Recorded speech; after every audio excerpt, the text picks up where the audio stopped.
था सफर, दिल पे उतरे हुए लम्हों का हंज सा था असर। मैंने हर बात को खामोश निगाहों से सुना, कुछ कहा भी ना गया और ना ही दिल ने कुछ कहा कर। रास्ता शोक का बेनूर हो जाता है, जब कोई साथ ना हो दिल भी भटकता है इधर उधर। मेरी तन्हाई ने हर मोड़ पे मुझको रोका, वरना मैं चलता ही जाता ना कभी मर के। मगर लफ्ज़ कम पड़ गए एहसास की शतरत के लिए।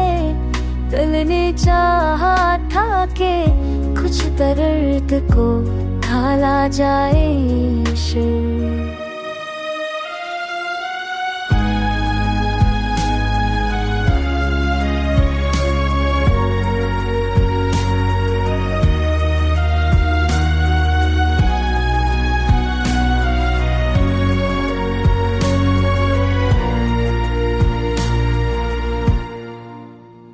अब के मौसम ने पुरानी सी कहानी दोहराई, फिर वही दिल का धड़कना, फिर वही ख्वाहिश दिल भर।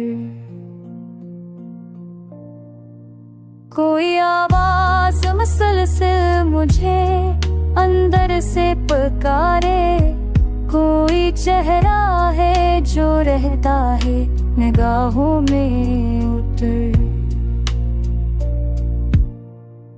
मैंने हर जख्म को हंसते हुए सीने से लगाया, ये अलग बात कि हर बात ने दिल को किया मस्तर। कुछ तुमनाओं की मियाद बहुत छोटी थी, कुछ हकीकत में बदलती ही नहीं उम्र भर।